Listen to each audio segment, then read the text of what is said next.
Nueva. You were with PIDEA in 2002 and you became the head in 2020. Tama po. Yes, Mr. Chair. And during that stint of yours, have you ever heard of the involvement of Mr. Michael Yang and Mr. Alan Lim sa illegal drugs? Only Alan Lim, Mr. Chair, and not no Michael Yang, Mr. Chair. Up to 2022, when you became the PIDEA head? Yes, Mr. Chair, kasi wala, kasi, hindi siguro, ko, sige. kasi sir, wala ako natanggap na information, Mr. Chair eh. Ay, napakahinang information nyo ng kwan, ng PIDEA, because in 2010, I became a congressman, and 2016, nandito ako, alam ko na involved si Michael Yang.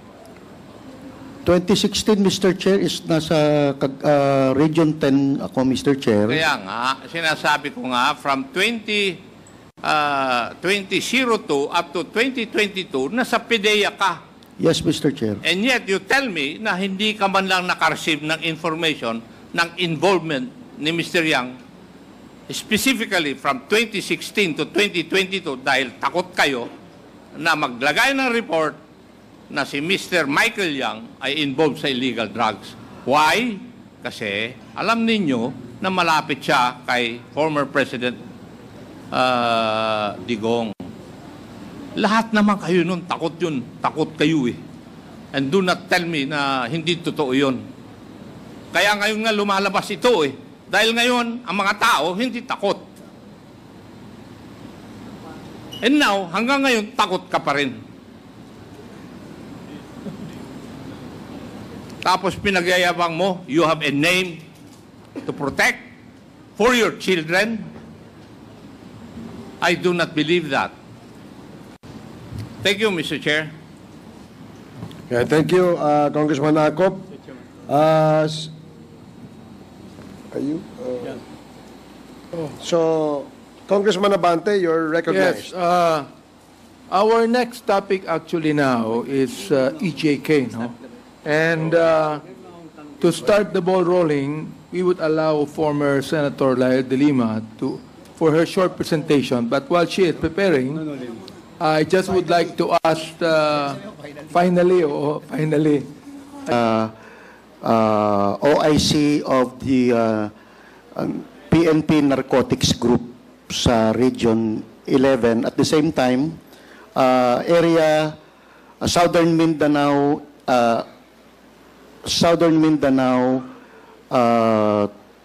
team leader po ako ng PACER during that time. General, taga Davao po ba kayo? Hindi po, Mr. Chair. Matagal na po ba ninyong kilala si former President Duterte?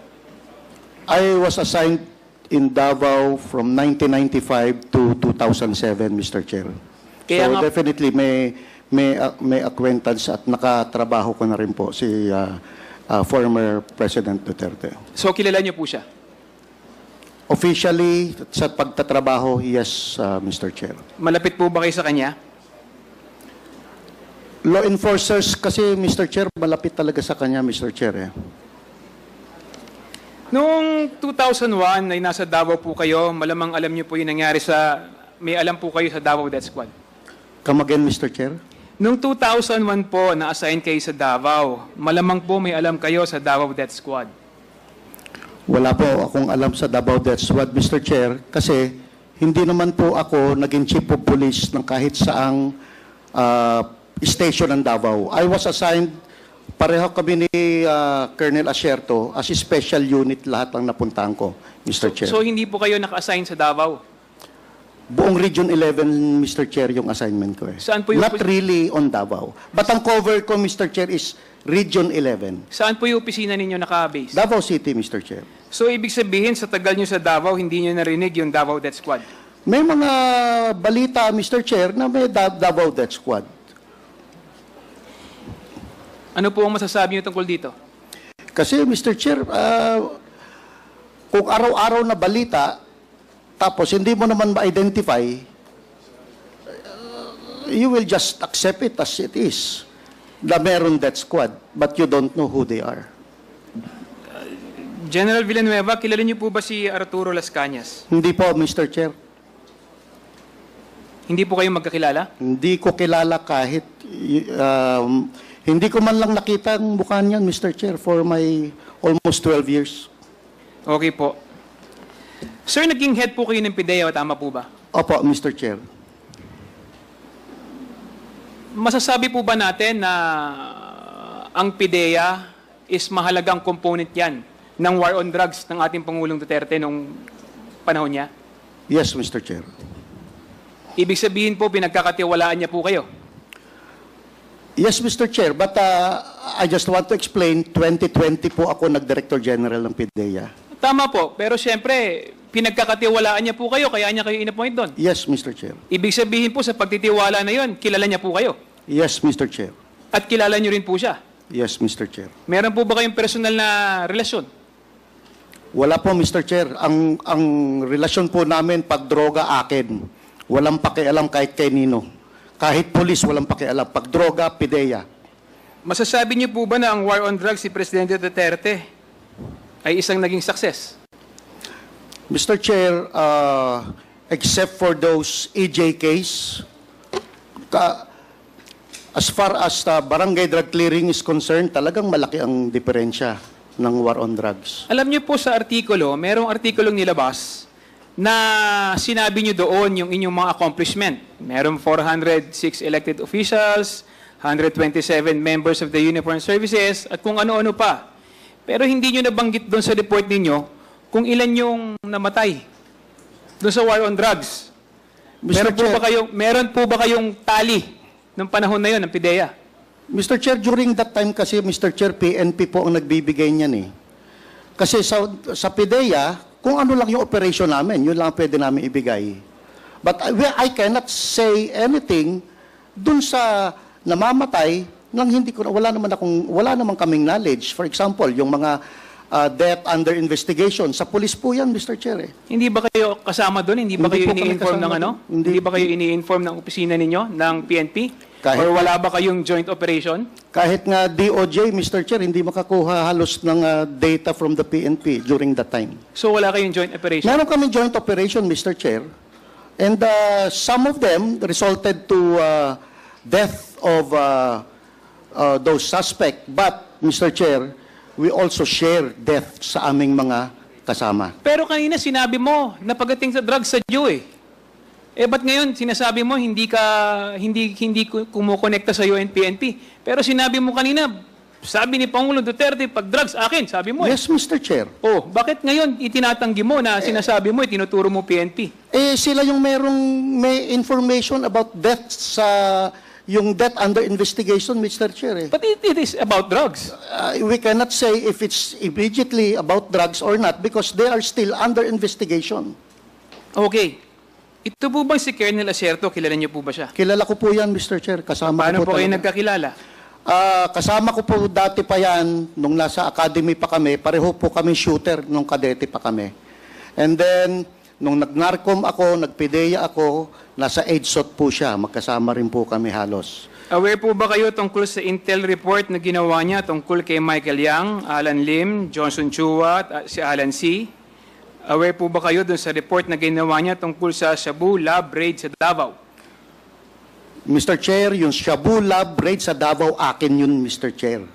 Isinama ko lang siya dahil gusto naming mag-collaborate ang PNP at PIDEA during that time. Pero initially, meron siyang information na merong personality na gumagamit ng certain cellphone na traced sa Davao. But yung laboratory, wala pa po siyang idea about that. Kami po ang unang nakapunta sa Arlene apartment at ma-identify lahat ng personalities na naandun. Hanggang siya, tinuro po kami for 2 months na ituro kami sa Dumoy clandestine laboratory, Mr. Chair. So, pero yun po- kasama na sila during the surveillance operation. So inaamin po ninyo na yung operation na yun ay sa PIDEA? Joint operation yun, Mr. Chair. So nakarating po ba yung report nito kay sa dating Pangulo na Duterte? Naibigay niyo po ba yung report sa kanya regarding dito? Regarding kanino po, Mr. Chair? Doon Na sa pangalan? ano nyo, operation ninyo? Yeah, operation before the actual actual clandestine laboratory operation, Kinausap po natin ang aming si Mayor Duterte. Hindi po ba kasama si Michael Yang doon sa binanggit niyang sangkot sa droga noong 2024 ni Asierto? Balik tayo sa Mr. Chair. Noong 2004, wala pong Michael Yang doon, Mr. Chair. Ngayon, yung 2024, hindi ko na po alam yung kasi wala akong information, Mr. Chair.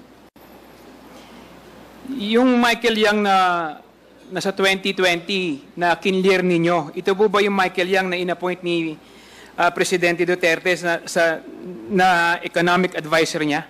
Yes, Mr. Chair. Ito rin ba yung businessman na taga Davao na malapit kay Pangulong Duterte? Yes, Mr. Chair. Tama po ba yung rinig ko kanina na ikinlear nyo si Michael Yang at sinabi niyong wala siyang kinalaman sa droga? Mr. Chair, kasi wala nang immediate na ebidensya na si Michael Yang sangkot sa droga. Ang information lang ni Colonel Asierto is yung information coming from informant na hindi pa, ang tawag sa amin noon, Mr. Chair, is raw information that needs validation. Now, kung ikaw ang may information on being an operative for so long, kung ikaw ang may information on dapat, aside from reporting it to your chief PNP, dapat nagkanda ka na ng validation. Kasi ikaw ang may information eh. So, Mr. General Wilkins, anong pamamaraan yung ginamit nyo para masabi nyo o malinis ninyo yung pangalan ni Michael Yang at kanyang mga kasamahan? We inquired from the different intelligence services all over the country at we backtrack dun sa records ng PDEA kung merong involved na Michael Yang. Wala naman pong lumalabas, Mr. Chair. That is why we concluded na dahil during that time, hindi naman nagbigay ng report si Colonel Asierto sa akin. Ang nagbigay siya ng report kay General Bato, General Abayalde, at kay Director General Aquino. So as far as I'm concerned, walang umabot na report sa akin yon, Mr. Chair. Kung baga kayo ba gumawa lang sarili niyong investigasyon or nakipag-ugnayan kayo sa iba't ibang ahensya ng gobyerno? Yes, Mr. Chair. Anong ginawa niyong pakikipag-ugnayan sa iba't ibang ahensya ng gobyerno? Mga tawag-tawag and then inquiry, letters from different... Usually kasi, Mr. Chair, meron kaming grupo talaga na ang bilis ng text lang eh. Text, sir, may involvement pa to. Brad, may involvement pa to. Madali naman ang pasok ng mga information. Kanino kayo nakipag-ugnayan? Anong ahensya?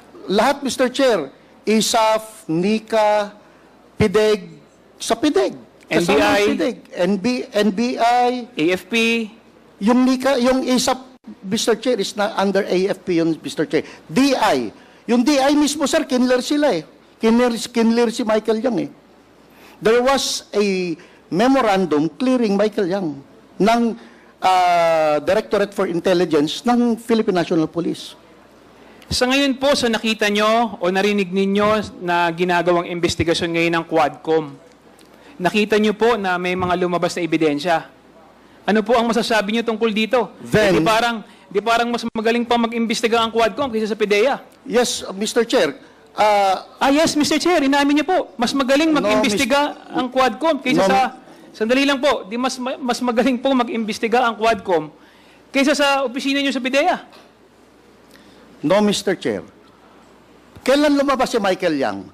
Nung nagkaroon ng drug haul sa Pampanga. Doon pumasok si Michael Yang. Before that, wala namang actual ebidensya si Michael Yang eh. Now, may mga ebidensya na against him, then we have to pin him down. I beg to disagree. Marami na mga chismis at ano. At na tayo mga naririnig na involved si Michael Yang alalim sa drugs. Mr. Chair, we cannot act on mere chismis kasi hearsay yun, Mr. Chair.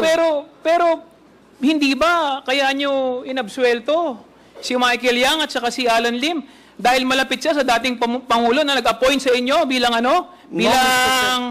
sandali lang, bilang PDEA Chief? No, Mr. Chair. Hindi ko isasakripisyo ang pangalan ko ng buong karir ko na Wilkins dahil may 3 apo akong anak na Wilkins. Ayoko pong madamage ang pangalan ng Wilkins dahil dala-dala po ng anak ko yan. Hindi ko kinlir si Michael Yang dahil may utang na loob ako presidente. Kinlir ko si Michael Yang because I have personal knowledge na walang ebidensya against Michael Yang. So paano ko siya isasangkot kung wala akong ebidensya? It will never stand in court, Mr. Chair. Paano nga po magkakaroon ng mag-i-stand in court? Hindi nga po kayo nagsagawa ng ebidensya na maayos. Kung nagsagawa po kayo ng ebidensya na maayos, lalabas po yung pangalan niyan. Talagang aminin na po natin. Kaya po ninyo inabsuelto si Michael at si Alan Lim dahil may utang ng loob po kayo kay Presidente dahil inappoint niya po kayong PIDEA. Wala po, Mr. Chair. No. I beg to disagree. Sinungaling Chair, po kayo. ang dapat Hindi, nandali lang po. Antayin niyo pong i-recognize kayo bago po kayo magsalita. Mr. Chair, alam po natin na talagang ang dahilan po ng pag-absuelto ng PIDEA dati kay Michael Yang at Alan Lim dahil po inappoint nga po ni Presidente si Wilkins Villanueva bilang Director General ng PIDEA. Yun ang dahilan. At kailangan magsabi ng totoo si Director General Wilkins na talagang katulad nga ng sinabi po natin kanina, mas magaling pang mag-imbestiga ang Quadcom kaysa sa PIDEA. Tapos nagtanong po siya sa iba't ibang ahensya. Sinasabi nila na walang lumabas na ebidensya. Anyway, Mr. Chair, mamaya po, I reserve my right to ask questions later. Thank you, Mr. Chair. Okay, thank you, Congressman Kong Hoon. Before we acknowledge the next interpellator, I'd like to acknowledge the presence of Honorable Percival Sendanya, the Akbayan Party List representative, Congressman Ramon Rodrigo Gutierrez, and Congresswoman Micaela Angela Swansing. So the next interpellator is Congressman Dan Fernandez. Wait, sige. Actually, Mr. Chairman, wala naman akong tanong eh. Sige, ano na natin. Dalawang issue lang siguro to. Ay, kaya na lang. Miss Rose, Lynn. Yes, Mr. Chair. Do you know a certain Alvin Constantino? Yes, Mr. Chair. What is your relationship with Alvin Constantino? He worked with me po. As a chief of staff? Yes po. So, siya yung COS mo when you ran for congressional bid in Quezon City? Now po. Yes, and founder and leader of Confederate Sentinels of God? Yes, Mr. Chair.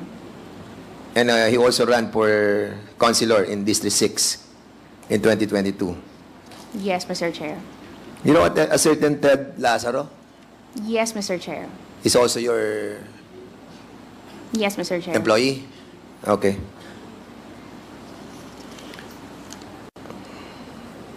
Yung bang pangalan ng asawa mo is Sean Wei Lin or Lin Sean Wei. Alam mo, actually, nagugulo ako eh. Anong pangalan talaga? Mr. Chair, yung last name po is Lin. Ang Lin. first name po niya is Wishong. Wishong. Yes po. Okay, so kanina sinasabi mo, hindi siya Alan Lim, correct? Yes po, Mr. Okay. Chair. So, Wishong Lin. So, ang Yes, tawag mo Mr. sa kanya Chair. pag nasa bahay is Wishong. May tawagan po kasi kami. So, hindi. I mean, pag tinatawag mo siya ng pangalan niya, anong tinatawag mo sa kanya? Wi o Shong? Wishong po talaga. So, ganun. So, kasi Pilipino tayo, di ba? Usually, kapag tayo, Pilipino, sometimes we tend to call our husband or our wife, di ba, in a Filipino name. Really, di ba? Kasi Pilipino tayo eh. Alam mo, tawagan mong Wishong. Well, anyway, sa inyo yun. So hindi siya talaga si Alan Lim. No po, Mr. Alright. Chair. So, yun nangyari dun sa 2002 ba yun? Yung sa Cavite? Hindi si, hindi si Wei Sean Lin. Hindi. Hindi po si Lin Wishong po. Yeah, according to you, di ba? Hindi siya. Okay. So, dun sa pagdating naman po sa negosyo nyo, kaya kayo nagkaroon ng maraming pera is because of the POGO, correct? Mr. Chair, Asa- bago pa po may POGO, may pera na po ang asawa ko. Bago Okay. ko po siya nakilala, may pera na po siya. Alright, so meron siya nung Sean Wei technology. Sean Wei Technology po. And one of these Sean Wei technology is to service provider, di ba? Ng mga POGO. Master license po siya. Master license. Opo. So, can you kindly educate me on that field? Mr. Chair, ang involvement ko po sa Seanway is again po, sa back office po ako. Yung nag-aayos sa mga papers, Hindi, tinatanong ko, tinatanong ko, yung Sorry po. Sean Way Technology. Yes. Siyempre, meron kayong 22, di ba? You have so many, 32 name of licensing nyo under your, Sean Way. I think Sean Way Technology is one of those that was given yung mga subs licensee, correct? Tama po, Mr. Chair. At nagbibigay kayo ng service provider ng technology doon sa POGO. Tama? Tama, Mr. Chair. Okay. And one of those that you have given your services is yung Oroon Incorporated sa Cagayan de Oro. Oro 1 po, Mr. Oro Chair. 1, yeah. Opo. And that is owned by Tony Yang. Corporation po yun eh. Yes, Wala namang pangalan pero po ni Tony si Tony Yang, doon. Tony Yang, maestrado, di ba? Pakikita namin dokumento, kaso ang dami pa namin kakalkalin dito. But we know that Tony Yang owns etong Oro 1 Incorporated sa Cagayan de Oro. Ito yung ni-raid eh. Cagayan de Oro. Tama? po. Oh, yes, okay. Pero I don't know po kung na-raid po sila. Na-raid sila. Nasa news. Hindi ka nagbabasa? Start po no. Oh, when was that, when yung sa Porac, when this was raided by PAOK TF and the DILG, were you aware of this raid in the POGO in Porac? Mr. Chair, nalaman ko lang po yun through news. Do you have an interest in the POGO doon sa Porac? No, Mr. Chair. Are you sure? Yes, Mr. Chair. Were there a time that you have asked your COS, Alvin Constantino, na tulungan ka na ilabas yung mga gamit sa Porac? No, Mr. Chair. Wala Was po kaming business sa Porac Was po. there no communication between you No, and Mr. Alvin Chair. Constantino No, Mr. Chair. that you are asking him to find someone from the PNP to help you in order to release all your things, documents, and pertaining to assets in the Porac, Pampanga? No, Mr. Chair. Are you sure? Yes, Mr. Chair. Sige, I want to show you something. Can you show me figure 1, please? Ayan. Alvin, sino pwedeng tawagan sa Porac last time na binigay mo? Okay naman. Pero this time, mga need namin kaming ilalabas. Hahanap po ako, ma'am. Then update ko po kayo. And that's Alvin Constantino. And magkano or kami na mag-uusap? Need ko ibang number. Doon, kanina pa si Commissioner,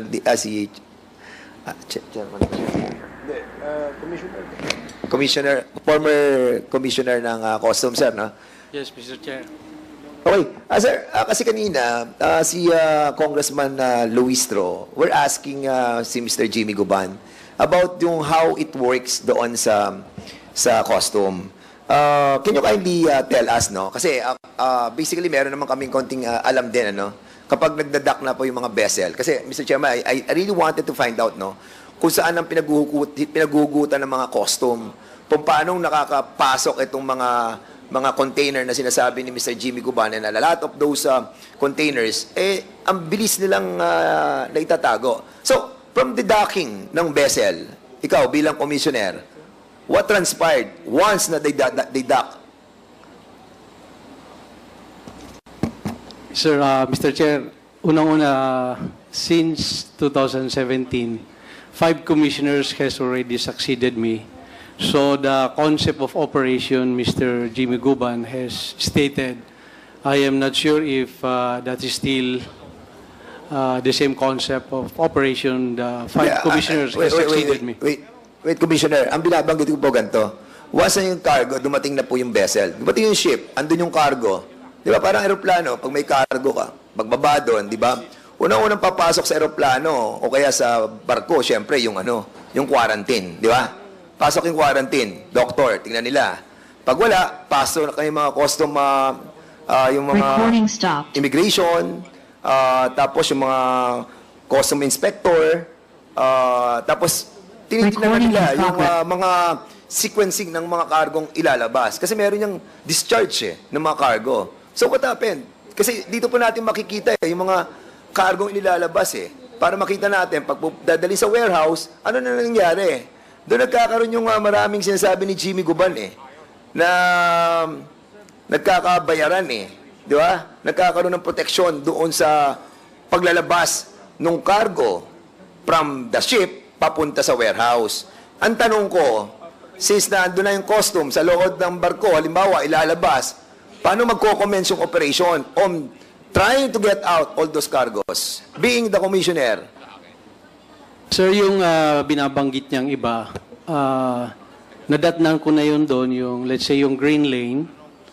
Bago ka mapunta sa green lane, there's a vetting process. Ito yung sinasabi niya mga international cargos na ano sila, yung napatunayan na silang mga honest na traders, sila yung nandun sa green lane. Kasi if you need to inspect every cargo, magtatagal po yun, magkakaroon po tayo ng congestion sa pier. So ang ginagawa doon, ina-identify yung na-establish ng matitinong importers, sila yung napupunta sa green lane. May binanggit siyang red, at saka meron siyang binanggit na RMO, yung Risk Management Office, they're the ones managing the predetermination of these cargoes to be flagged para buksan siya. Kasi you cannot open all the cargoes eh. So yung napunta sa green lane, yun na yung hindi nabubuksan. Yung na flag ng Risk Management Office na red, ito yung mandatory na inspectin. Yun po yung binabanggit niya kanina. And I think it's a good practice. Ngayon yung binabanggit niyang banded warehouse, ito po yung mga nag-apply, ang nag-approve po nito is up to the Secretary of Finance, na ito yung mga dinadala yung imported raw materials, they process it dun sa banded warehouse and send it back abroad. Ito yung mga walang tariff. I think there's a law that covers that. Usually nasa PESA po yun, PESA zones. Yun yung sinasabi niyang banded warehouses. Di ba, Commissioner, meron niyang tinatawag na manifestation, di ba? Kapag yung master of the ship, dala-dala yung manifestation, sigurado tayo na kapag binigay yung manifestation doon sa custom inspector, alam kung ilan yung ilalabas, alam kung ano yung bigat ng mga cargo. Am I correct? Meron po talagang pre-shipment na documents. And ito yung ginagawa nung trabaho to ng mga brokers. And then ito yung ini-inspect ng bawat port. We have I think 36 ports nationwide. So may mga port collectors.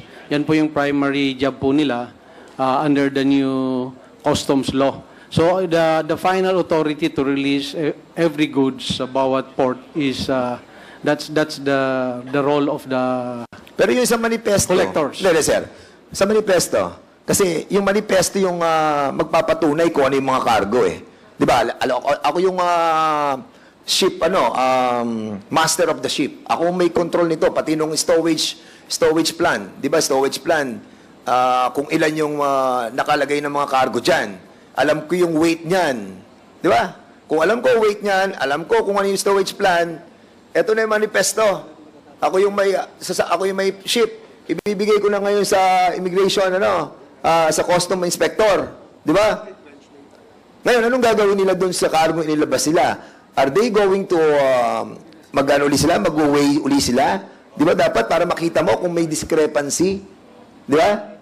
Ginagawa ba ninyo yun sa custom during that time? Again, sir, that's the function of the RMO to predetermine kung ano yung i-flag nila at inspectin based on the manifest. Paano nagbe-predetermine? Based on the manifest, and then paano mo i-check kung talaga yun yung weight ng lahat ng laman ng kargong yan? Merong weighing scale doon talaga para pag napunta siya sa red, i-flag yan talaga, tapos i-inspectin niya ng port. Pinapractice yan?